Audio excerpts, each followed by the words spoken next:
করতে হয়, এটা আমরা বাস্তবে দেখতে পাই ঠিকই, কিন্তু হরিনাম তারা গান, যারা মালা তিলক করে, যারা গলে তুলসী কাষ্ঠের মালা কপালে তিলক করেন এবং নামের ঝোড়া নিয়ে যারা হাতে মালা জপ করেন,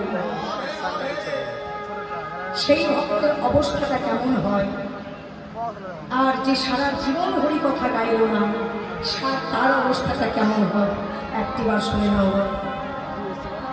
সে সারা জীবন কোনোদিন হরিনাম গায়নি, মালা তিলক করেনি, কোনোদিন নামের ঝোলায় হরিনাম সংকীর্তনের মতো আলা হননি, কিন্তু তিনি যখন মারা গেলেন, তিনার অনেক ধন সম্পত্তি ছিল বলে তাকে সুন্দরভাবে একটা গাড়িতে চড়িয়ে ফুলের মালা দিয়ে তাকে সুন্দরভাবে বাবা শ্মশানে ঘাটে নিয়ে দেওয়া হলো, পৌঁছে দেওয়া হলো।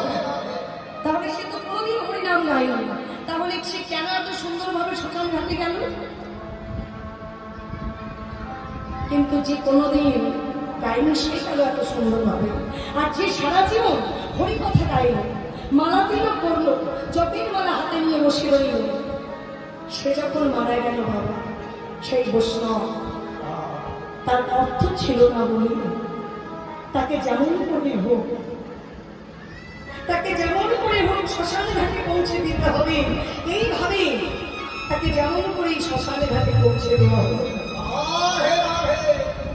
বাস্তব জগতে আমরা দেখতে পেলাম যে মারা গেলে আমাদের যেতে হবে শ্মশান ঘাটে, অর্থ ছিল না বলে তাকে কষ্ট করে যেতে হলো, আর যার অর্থ ছিল সে কোনোদিন মালা তিলক করেনি বলে সে এত সুন্দরভাবে গেল।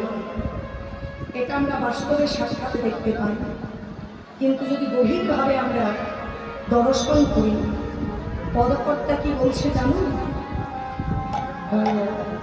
একটা বিড়াল যখন একটা ইঁদুরকে শিকার করে, আর একটা বিড়াল যখন তার বাচ্চাগুলিকে জন্ম দিয়ে এক জায়গা থেকে অন্য জায়গায় স্থানান্তর ঘটান, দুটোই কিন্তু একটাই মুখ, নিয়ে যায় কিন্তু মুখে করে, তাই না? নিয়ে কিন্তু যাই মুখে করে। বিড়ালের যখন বাচ্চাগুলি হয়, বাচ্চাগুলিকে সুরক্ষিত রাখার জন্য বিড়াল কি দিয়ে নিয়ে যায় গো? মুখ দিয়ে। কি মনে হয় দেখে বাচ্চাগুলি হয়তো মারা গেল, মারা যায়? যায় না। বিড়াল কিন্তু তাকে সুরক্ষিতভাবে সুন্দরভাবে দাঁড়িয়ে লাগে, কিন্তু বিড়ালের ওই একই মুখ, ওই একই মুখ দিয়ে যখন একটা বাবা ইঁদুরকে ধরে, একটা যখন ইঁদুরকে যখন শিকার করে ওই বিড়াল, কি হয়? ওই ইঁদুরের বাবা কৃষ্ণ তাপ্তি ঘটে যায়। ইঁদুরকে যখন বিড়াল মুখে ওই একই মুখ দিয়ে একইভাবে গ্রাস করে ইঁদুরের কৃষ্ণ প্রাপ্তি ঘটে যায়, অর্থাৎ সে মারা যায়। তদ্রূপ বাবা যে মালা তিলক করল, যে হরি কথা গাই না, যে সাধুর সঙ্গে বসে না, যে সৎসঙ্গের মধ্যে বসে না, তার অর্থ থাকতে পারে বাবা, কিন্তু অর্থের দ্বারা কোনদিন ভগবান লাভ করা যায় না। সে যখন মারা যাবে বাবা, বিরাট যেমন ইঁদুরকে গ্রাস করে, এমনিভাবে ভগবান আমাদের কি করবে জানো? জমালয়ে লিখে বিপরে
সনাতন ধর্মের ভক্ত হই, যে হরি সভায় বসে ভগবানের কথা শ্রবণ করব, যে সারা জীবন ভগবানের নামে বলে তুলসী গাছের মালা, হাতে জপের মালা, কপালে চন্দনের তিলক পরে যে ভগবানের ভাবে বিভোর হলো, ওই বিরাট রূপী ভগবান যেমন তার বাচ্চাগুলিকে সুরক্ষিত করার জন্য এক জায়গা থেকে অন্য জায়গায় স্থানান্তর ঘটায়, যাতে কোনো শত্রু তাদের আক্রমণ করতে না পারে, তেমন ভাবে ভগবান আমাদের কি করে জানো বাবা?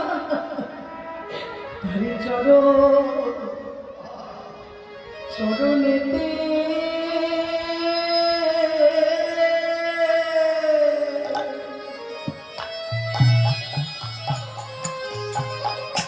চরণেতে আশ্রয় দাইব,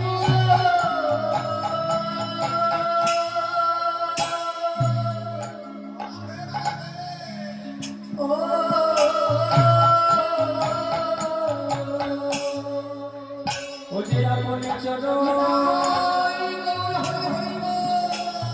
আপনে চরণেতে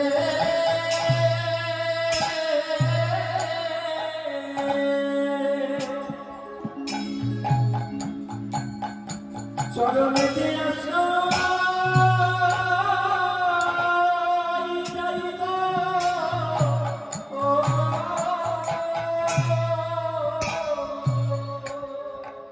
যে জন গোবিন্দ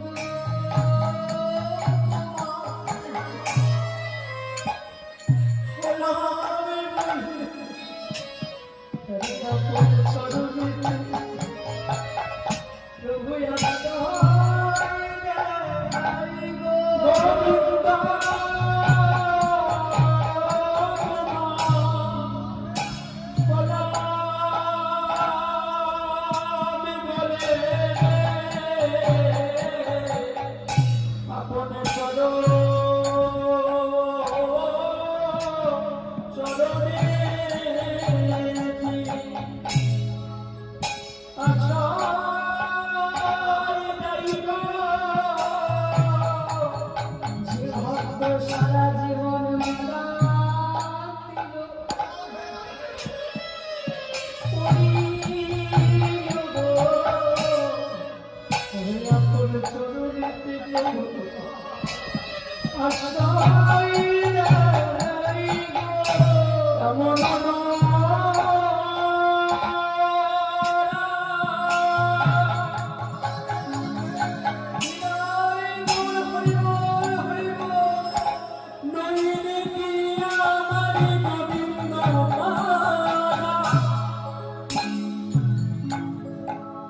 যাই রে অনুরাগীর মালা, যাই রে যে আপন চরণেতে আশ্রয় দাইব, আজি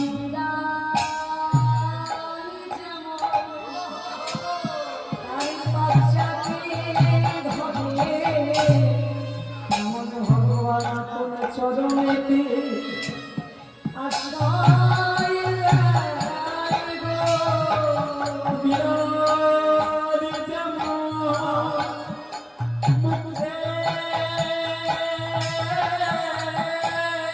ঘরে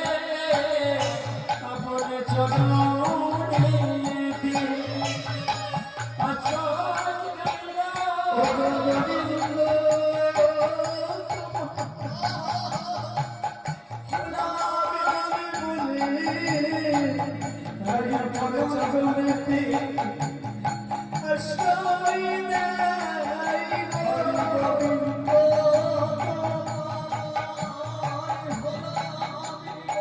যে বলে আমি শত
শত্রু তাকে আক্রমণ না করতে পারে, তার বাচ্চাগুলি যাতে সুরক্ষিত থাকে, তেমনভাবেই ভগবানের প্রেম স্বরূপ প্রেম আমাদেরও বাচ্চা স্বরূপ ভগবান আপন চরণেতে আশ্রয় দেন।